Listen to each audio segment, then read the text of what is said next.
Halo pemirsa, jangan lupa subscribe YouTube channel official iNews dan nyalakan loncengnya.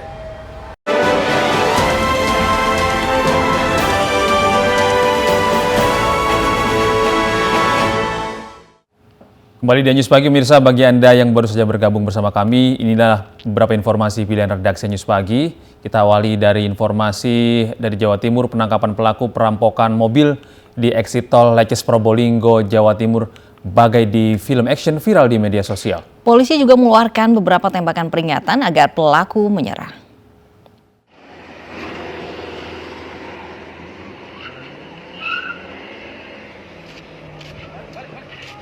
Dalam rekaman video berdurasi 4 menit 39 detik ini, Kanit Reskrim Polsek Leces Probolinggo mengejar dan menutup pintu exit tol untuk mengadang DPO perampokan mobil. Suara tembakan terdengar berulang kali.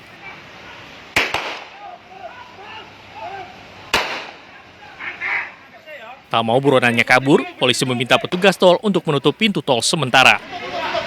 Tutup pintu!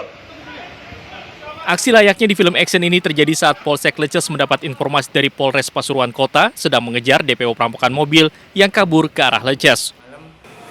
Kanit Reskrim saya, Aibda Eko Aprianto, dimintai bantuan oleh Reskrim Polres Pasuruan Kota untuk membantu menghadang yang terduga pelaku pencurian kendaraan bermotor yang melarikan diri ke arah tol Probolinggo Timur. Pelaku yang ditangkap langsung dibawa ke Mapolres Pasuruan Kota untuk pemeriksaan lebih lanjut. Dari tangan pelaku, polisi menyita beberapa kunci letter T, magnet untuk membuka kunci, dan beberapa plat nomor kendaraan diduga fiktif. Dari Probolinggo, Jawa Timur, Hana Purwadi, iNews melaporkan.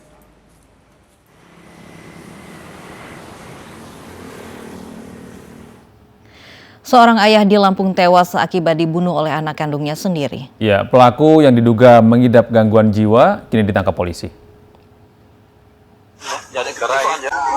Warga di Kampung Sendang Rejo, Lampung Tengah digegerkan dengan peristiwa pembunuhan yang dilakukan KPW alias Jaya. Pelaku membunuh ayahnya saat tengah bersantai di rumahnya. Setelah itu, potongan kepala ayahnya dibawa keliling kampung dengan karung. Pelaku diduga mengidap gangguan jiwa karena mengaku mendapat bisikan gaib sebelum membunuh ayahnya. Polisi telah menangkap pelaku dan dibawa ke rumah sakit jiwa untuk diobservasi.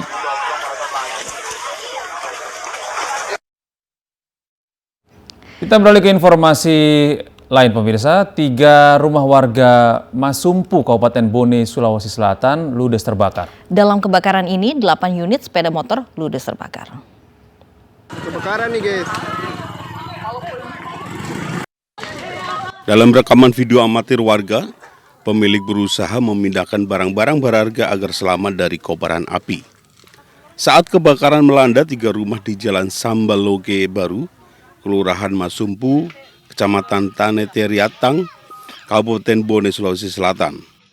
Bangunannya terbuat dari kayu serta kencangnya angin membuat api dengan cepat membesar dan menjalar ke rumah-rumah sebelah. Kebakaran tersebut mengakibatkan 4 kios, 6 kamar kos dan 8 unit motor ludes terbakar. 6 unit mobil pemadam kebakaran yang tiba di lokasi langsung memadamkan api hingga tidak merembet ke bangunan-bangunan di sebelahnya. Pas sudah ke sholat, lihat ke asap di belakang. Saya kira bukan saya punya, sampah, Maklar. ternyata ada api di dekatnya. Jadi kita pada saat itu kita ada di rumah, Budi. Iya, pas sudah ke sholat. Berarti kita melihat asap dari samping rumah tak? Dari di belakang. Oh, dari belakang rumah tak? Beruntung tidak ada korban jiwa dalam peristiwa kebakaran ini. Penyebabnya kami belum ketahui. Kami kerahkan 6 armada dari Mako dengan Emergency Center. Alhamdulillah tidak sampai 20 menit sudah kami bisa kuasai. Sementara guna mengetahui penyebab kebakaran, penyelidikan diserahkan sepenuhnya pada pihak kepolisian. Dari Bone Sulsel, Sri Indramaya, iNews melaporkan. Pemirsa, tangis histeris para pemilik kios mewarnai pembongkaran kios PKL di Kelurahan Sawah Besar, Semarang, Jawa Tengah. Para pemilik kios protes karena belum ada titik temu soal ganti rugi dan relokasi.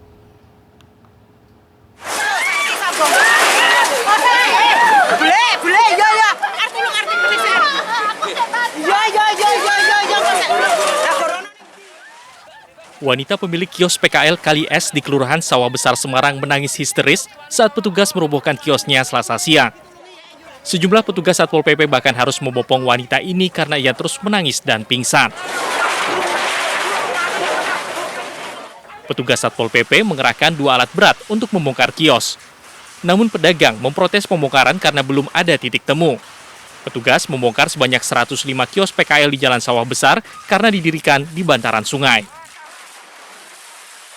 Sudah berapa 3 kali, cuman belum ketemu titiknya, tahu-tahu ini kok tidak ada pemberitahuan, bongkar semua. Namun pihak Satpol PP Kota Semarang mengaku sudah ada kesepakatan tentang pembongkaran kios. Jadi sudah dimediasi oleh Lurah, Camat, teguran 1, 2, 3. Jadi Dinas Perdagangan juga sudah memberikan tempat di Pendoron. Sudah kami cek di sana, memang tempatnya sudah dibagi peta-peta. Lebar 4, belakang 2, terus untuk Pondoboro. Jadi saya minta ini untuk kepentingan masyarakat umum.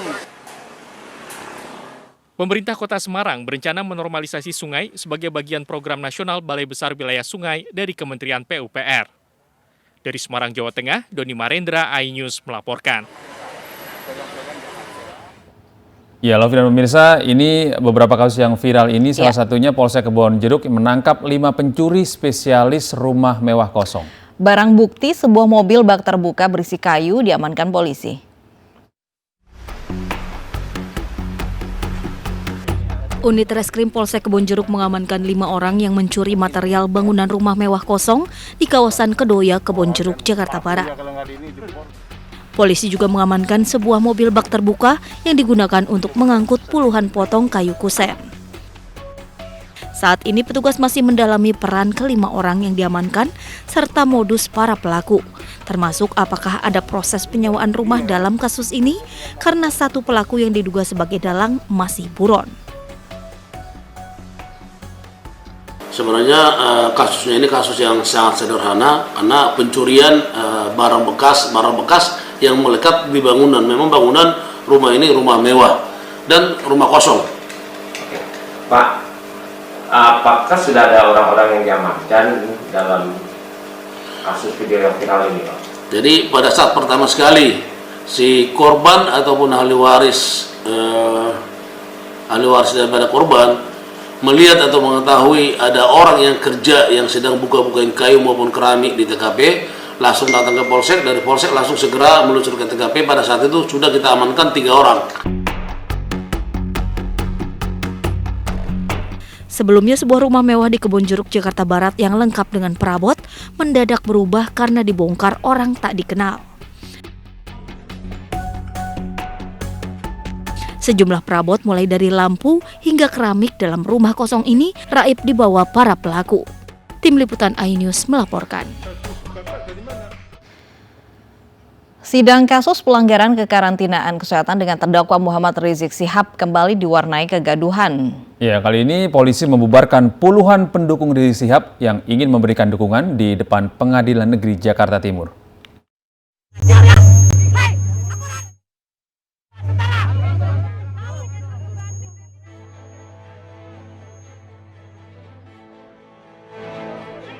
Mama pendukung Rizik Syihab ini menolak dibubarkan saat berkerumun di Pengadilan Negeri Jakarta Timur untuk mendukung Rizik Syihab yang menjalani sidang pada Selasa siang. Polisi wanita yang mencoba membubarkan kerumunan emak-emak agar tidak tercipta klaster COVID-19 justru mendapat perlawanan. Saya pengacara. Hak saya dilindungi oleh undang-undang. Kalian sudah keterlaluan. Polisi berjaga di depan gedung pengadilan untuk menghalau massa yang kerap berkerumun. Sementara Rizik Syihab menjalani sidang dari Rutan Bareskrim Polri. Hanya majelis hakim, jaksa, dan penasihat hukum yang bertatap muka di gedung Pengadilan Negeri Jakarta Timur.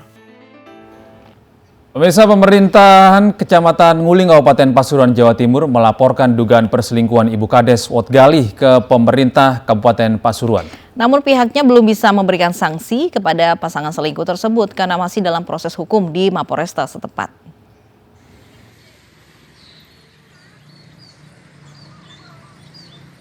Kasus dugaan perselingkuhan Ibu Kades Wotgalih dengan perangkat desanya berbuntut panjang. Pihak Kecamatan Nguling melaporkan perkaranya ke pemerintah Kabupaten Pasuruan. Laporan diantaranya berisi kronologi kejadian dugaan tindakan asusila yang dilakukan Ibu Kades Wotgalih dengan perangkat desanya. Pak Bukades sama Pak Salam ini kan masih diproses di mana di Polres. Jadi Pak Camat belum bisa buat apa-apa. Saya nunggu hasilnya bagaimana. Kalau sudah jelas, tapi laporan saya terkait kejadian ini sudah sudah masuk, sudah saya laporan ke Pak Bupati, tembusannya ke Selim Setorat, terus yang kedua ke mana? Ke DPMD. Sebelumnya, perangkat desa yang dipergoki warga bersama Ibu Kades dalam satu kamar diamankan ke Mapolresta Pasuruan. Pelaku luka-luka karena dihajar warga. Meski demikian, pelaku membantah berselingkuh dengan Ibu Kades Watgali. Dari Pasuruan, Jawa Timur, Jaka Samudra, iNews melaporkan.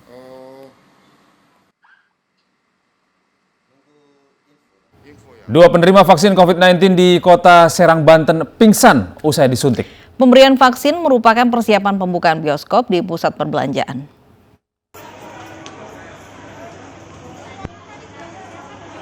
Dua pegawai pusat perbelanjaan di kota Serang mendadak jatuh pingsan usai mengikuti program vaksinasi COVID-19 di kota Serang, Banten. Saat pingsan, petugas langsung mengevakuasi untuk memantau kejadian ikutan pasca imunisasi. Menurut petugas, pegawai yang pingsan takut jarum suntik, sehingga pingsan setelah divaksin. Vaksinasi ini digelar oleh Dinas Kesehatan dan Dinas Ketenagakerjaan Kota Serang, Banten dalam rangka mempersiapkan pembukaan bioskop di pusat perbelanjaan Kota Serang. Pemerintah Kota Serang menyiapkan kuota 700 vaksin untuk para pedagang dan pegawai yang bekerja di pusat perbelanjaan. Tim Liputan iNews melaporkan. Program vaksinasi bagi 100.000 pelaku pariwisata dan ekonomi kreatif di Provinsi Bali telah dimulai. Secara bertahap, vaksinasi juga akan diikuti 177 desa wisata di Bali bersama Kementerian Kesehatan. Kemenparekraf menargetkan 2 juta masyarakat dapat divaksinasi sebelum pariwisata Bali dibuka pada pertengahan 2021.